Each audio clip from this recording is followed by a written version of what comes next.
Now on the APEC VIP hotline, cutting-edge training for the serious athlete, apecgo.com. The Southland Conference Offensive Player of the Week, SFA quarterback Brady Attaway. How you doing, Brady?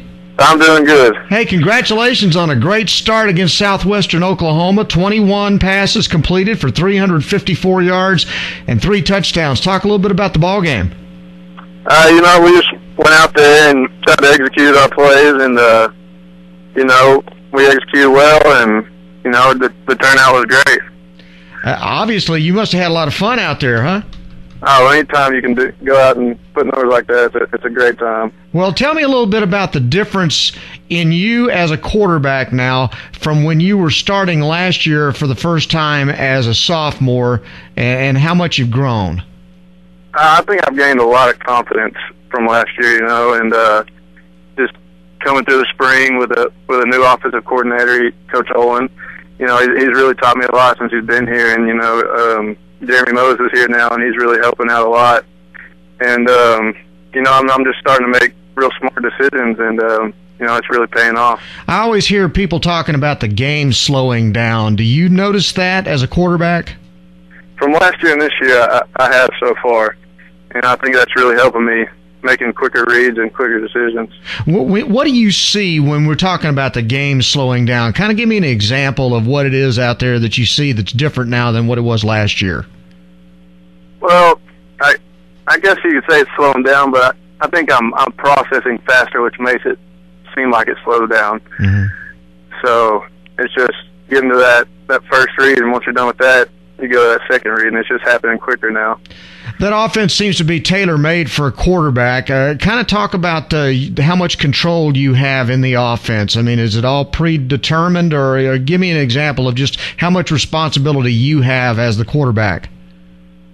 Well, Coach calls in the play, and if I see something that, it's not going to be a good play, and the defense is in a different coverage, he gives me the power to change to whatever play I think is better. So, I've got a lot of power. So you have freedom to change to any kind of play then? Yes, sir. Okay. And how hard was it to learn how to do all that? You got to know your defense when it comes to it.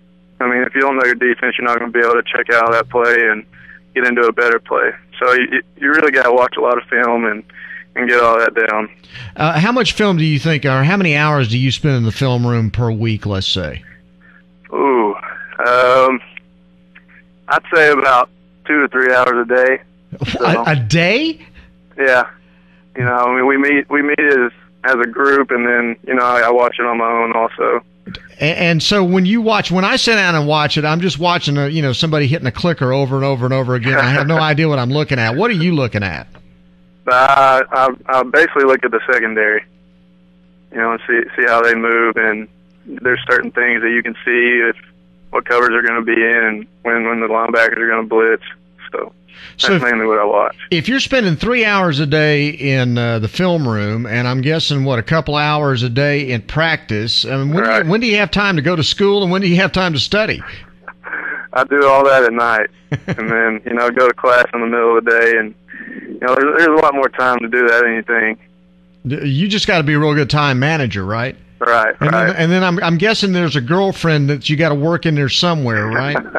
No, not right now. Oh, really? That's right. Oh, you just kind of break off things before football season starts? Is that how that works? Something like that. Well, see, and that's a smart thing, too, Brady. If you can keep yourself free until after Christmas, it saves a ton of money. Oh, yeah, I know that's right. How much of this did you already know in terms of playing the position? How much of that could you carry over from when you were at White House High School? I carried a lot over. Reno Moore really helped me out, and Adam Cook. They taught me a lot during the high school level. And when I brought over here, the game speed was faster and all. But I feel like I brought a lot to college from high school. Okay. And so this weekend you guys are going to be going up to Dallas to play SMU. It'll be a lot different than what you dealt with this past week, I'm sure. Right. What have you seen so far on film with SMU that is going to pose particular challenge for you? Their defense, they got a lot of athletes, and we're just going to have to go out there and play fast and just take what they give us and execute our plays. And I think if we do that, we'll be successful. What is it like for you as a player? Because, this kind of a ball game, nobody gives you guys any shot at all of winning the game, and most people believe it'll probably be a blowout. How do you deal with that kind of mentality that's all around you, knowing you got to go in and play a football game like that? I really try not to think all about that stuff. I think of it as another game. Like, you got to take every game one at a time. And, there's the next team on the schedule, and we're going to go out there and game plan like we do every week.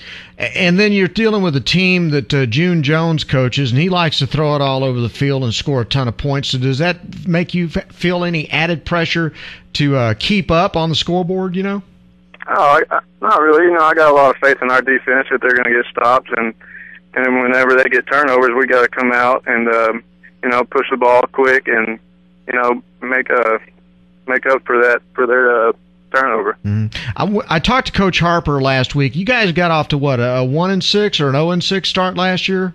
1-5. 1-5. How hard was that to go through that, but also what kind of positives did you take away from that experience and then able to come back and turn your season around like you did last year?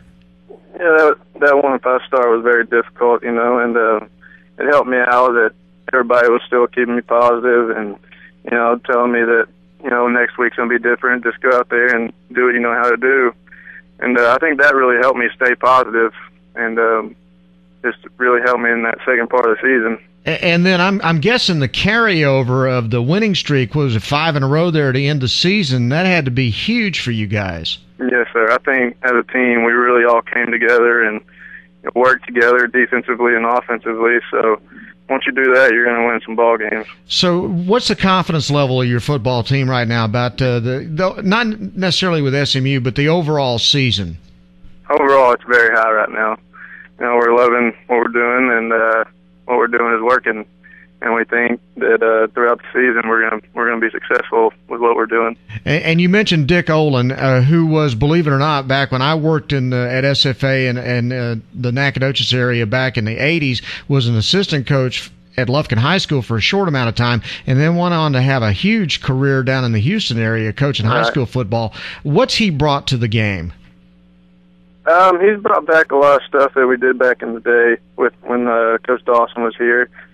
And we're all liking that, and he just basically kept everything the same other than that. And so all the receivers are really liking that. Yeah, and it's got to be pretty cool though to be working with a guy that's got that much experience, particularly with a passing game, because the guy loves to throw the football. Oh, he does, and he's coached some great quarterbacks in his days, and it's a privilege being coached by him. And you said Jeremy Moses is hanging around now? Yes, sir. He's coaching inside receivers. Oh, my. Okay. So how's he doing as a coach? Oh, he's doing great. He's got those receivers coached up and run good routes, when they run good routes, he's going to take all the credit for it. So. A true quarterback. Right. Well, Brady, we do appreciate you coming on with us. Congratulations on being named the Offensive Player of the Week. We want to wish you the best of luck against SMU, and we look forward to talking to you down the line, and wish you the best of luck for the whole season. Yes, sir. Thank you very much. All right, buddy. Brady Attaway from White House, the SFA quarterback, on Bryan Houston Sports Radio Live on 99.3 Talk FM.